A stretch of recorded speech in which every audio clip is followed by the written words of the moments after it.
jamaah, oh jamaah. Alhamdulillah. Alhamdulillahirrabbilalamin, kita masih di Islam itu Indah. Tema kita adalah jangan tertipu dengan penampilan.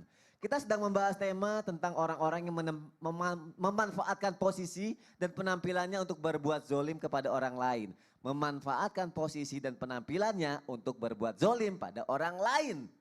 Ustadz Maulana belum terjawab nih. Iya. Balasannya apa untuk orang seperti itu? Balasannya bagi orang yang menipu dengan penampilannya?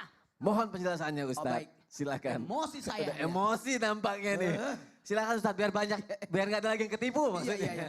Makasih banyak Mas Sony, izin Bunda Sasam. Bismillahirrahmanirrahim. Allahumma salli ala sayyidina Muhammad wa ala sayyidina Muhammad. Satu hal buat kita, Bismillahirrahmanirrahim. Memuare semoga kita terhindar dari segala macam bahaya yang ada di langit dan segala macam bahaya yang ada di bumi. Ketahuilah hidup ini sebentar. Hidup ini sesaat saja. Dan ketahuilah semua yang kita lakukan di muka bumi ini ketika kita hidup akan diminta pertanggungjawabannya. Makasih banyak, di mana-mana yang namanya jabatan pasti ada sumpah. Memakai seragam, memakai sesuatu itu luar biasa, tidak sembarangan. Saya salut bahwa sebenarnya pakaian seragam itu waktu di sekolah kan baju-baju sekolah itu. Seragam sekolah ya. Ya seragam sekolah, ya, apalagi ada lambangnya. Tidak Iya. boleh sembarangan. Nanti dipakai orang macam-macam. Itu kan membawa nama alma mater, membawa nama sekolah. Dan begitu pula pakaian yang kita gunakan ini mewakili. Makanya saya sejak dulu dari SMP Sanawiyah kelas 1 saya sudah pakai baju koko sampai sekarang. Itu udah ciri khas Ustadz Maulana Iya. sampai sekarang ya. Sampai sekarang. Jadi sejak tahun 88 atau 86 lah. Saya sudah pakai baju koko sampai sekarang. Kebayang berapa lama itu. Allah. Aku pernah lihat orang kayak gitu, tapi cuma satu-satunya yang berenang pun pakai baju koko sekolah. Masa sih? Ya ampun. Kenapa? Ini bagian dari diri kita. Ingat ya. Kalau pertanyaannya Mas Sony.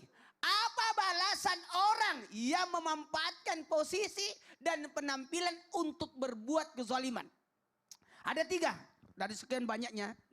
Karena kalau mau dibahas semua nggak mungkin cukup waktunya. Ini 3 yang terpenting ya Ustadz. Ya, yang pertama ketika orang yang melakukan kezaliman itu memanfaatkan posisinya, hati-hati. Sebenarnya sudah hilang keberkahan.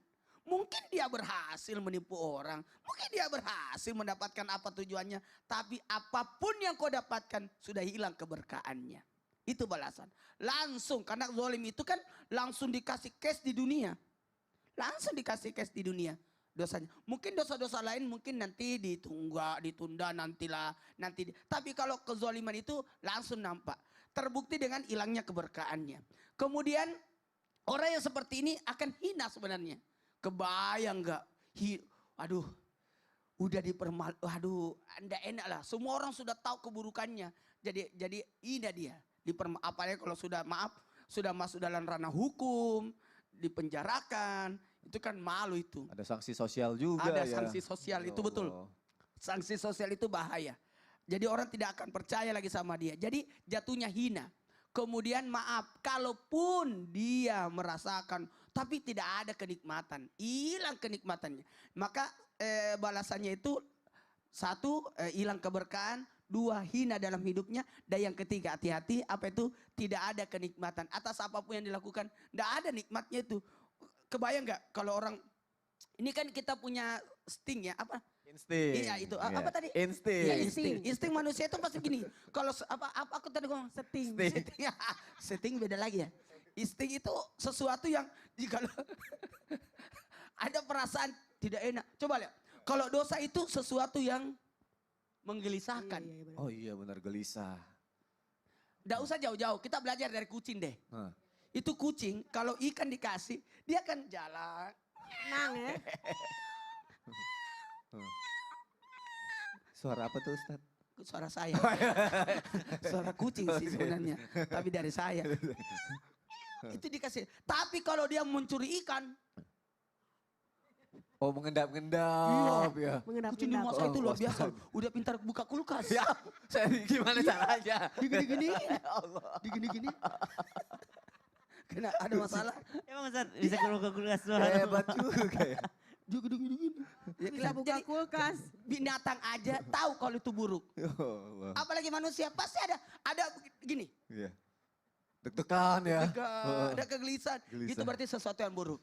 Ya Allah. Kalau udah kayak begitu berarti itu udah balasan-balasan yang jangan sampai deh kita ngelakuin itu ya Ustadz Maulana ya. Ya Allah. Kucingnya bisa buka kulkas. Ya Allah. Pintar banget Kucing ya. Ustadz Sam bisa buka brankas kayaknya. Dari seluruh tausiah Ustadz Maulana yang paling berkesan kucingnya. Kucingnya bisa buka kulkas. Masya Allah. Terima kasih Ustadz Maulana untuk penjelasannya. Kalau kita tidak mau merasakan itu semua atau mendapatkan balasan dari Allah Subhanahu Wa Taala, ingat ya, mungkin yang punya seragam jangan sampai dimanfaatkan untuk hal yang tidak baik. Karena kasihan kan kalau ada korbannya ya Ustazah Lulung Kalau ya. saya sih seragam pengajian. Seragam Ngaji taklim saya pengajian. mah. Ustazah, kalau misalnya ternyata ada korbannya, terus dia terlanjur kena gitu kan. Cara menyikapinya bagaimana kan Terlanjur kasihan gitu. gitu udah terlanjur kena. Kayak aduh perasaannya nggak enak gitu kan. Bagaimana cara menyikapinya Ustazah Lulung? Mohon penjelasannya silakan. Mohon izin Ustadz Kasoni, ya Allah perasaan banget ya. Ya Allah. Pemirsa, Yeay. jamaah, Udah gitu kita kepancing lagi. Udah gitu kita kepancing lagi. Pemirsa iye gitu. jamaah, alhamdulillah. Iya. Bagaimana kalau kita sudah terlanjur dizolimi? Memang yang namanya kezoliman itu enggak orang aja menzolimi tapi kita pun terzolimi. Itu kita harus banyak-banyak dulu baca doa dari Nabi Yunus. La ilaha illa anta subhanaka inni kuntu minaz zolimin. Betapa zolimnya aku sampai terjadi seperti ini. Apa yang pernah kita alami jadikan pelajaran hidup. Jangan sampai terulang kembali. Masa udah ke pengalaman pertama ketipu, kedua ketipu, ketiga ketipu ternyata doyan. Ya kan? Nauzubillahi min zalik. Ini hanya karena tutur kata yang manis tadi. Berbungkus secara norma itu kalau dalam lagu ada tuh. Ya kan? Manis tutur kata dari mulut yang berbungkus norma-norma. Ye ye. Itu lagunya siapa ya? Nggak tahu juga Ustadz. Ciptaan sendiri. Lagunya Nugi. Oh ada. Jadi kalau kita terjadi seperti ini boleh aja kita galau. Boleh tapi jangan panjang galaunya. Karena dalam surat Al-Baqarah ayat 214 dinyatakan yang namanya orang-orang beriman pasti banyak ujiannya. Entah tertipu, entah terzolimi, teraniaya. Yang penting kita punya sikap. Kenapa? Wazulzilu, goncang hatinya. Tapi harus apa? Harus yang namanya balik lagi kepada Allah. Innallaha khairum bima ta'maluna basir. Karena Allah sangat khabirun, sangat tahu apa yang kita rasakan dalam hati kita. Jadi jangan sampai yang namanya terjadi dua kali.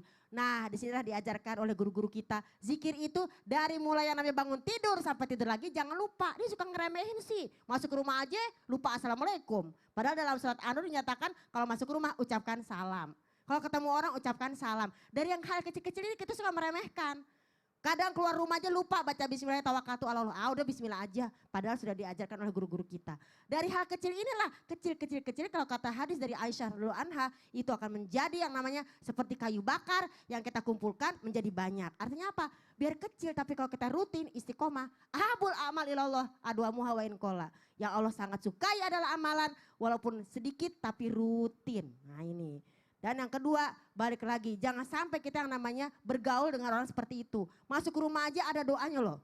Bismillahi walajna, bismillahi kharajna, wala rabbina tawakalna. Ya Allah dengan namamu aku masuk ke rumah ini. Dengan namamu aku keluar dari rumah ini beraktivitas. Nanti di jalanan tolong dijaga aku ya Allah. Wala rabbina tawakalna, hanya kepada Allah kami bertawakal.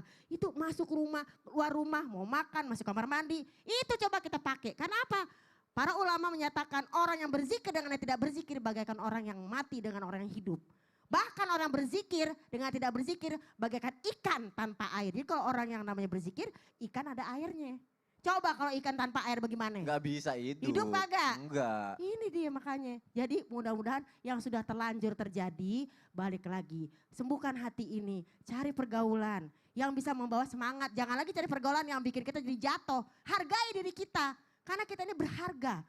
Bayangin ada yang namanya kalau kita minum teh taruh di plastik harganya di 500 perak.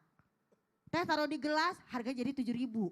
Teh taruh di hotel, di gelas kristal jadi lebih mahal. Maka tempatkan diri kita. Jangan sembarangan makan Masya bergaul. Allah. Heran ya. Keren banget. Bener tuh nggak? analoginya Dari tuh. 500 Filosofinya perak bagus bisa banget. jadi Iya, 70.000 aduh. itu namanya teh. Padahal cuma beda tempat. Tempatkan diri kita. Mudah-mudahan Allah angkat derajat kita. Hanya Allah yang mengangkat derajat kita walaupun pernah terzolimi. Karena apa? Ata ibu minazanbi kaman la zanbalahu. Dulu pernah berdosa, dulu pernah zolim. Tapi bertaubat, orang yang bertaubat laksana orang yang tidak pernah punya dosa. Jadi yuk Masya Allah. kita cari teman-teman, lingkungan yang baik. Mudah-mudahan Allah kasih kita alarm-alarm di hati. Ya enggak? Oh, Alarm tuh harusnya alarm di hati. Alarm di hati tuh ada. Kadang-kadang kita suka menyepelekan. Ntar takutnya seuzon. Tadi guru kita menyatakan antara waspada dengan prasangka beda-beda tipis. Benar, karena kalau prasangka belum pernah ngalamin. Kalau waspada udah pernah ngalamin. Kemarin saya terzolimi, kemarin saya ketipu, kemarin saya namanya harta benda habis semuanya. Gara-gara penampilan dia. Nauzubillah, nauzubillah. Berdasarkan pengalaman. Berdasarkan pengalaman. Berarti kalau- Apalagi tadi masalah teh. Itu pengalaman banget. Oh, jangan-jangan sekarang jualan teh juga. Oh iya. Baik, Jualan Masya Allah. kopi. Jualan kopi. Berarti kalau misalnya kita sudah mengalami itu, kita belajar untuk menyembuhkan hati, belajar untuk supaya tidak tertipu Betul, lagi ya. Terima benar. kasih Ustazah Belajar, Lulu belajar, untuk dan penjelasannya. Baik.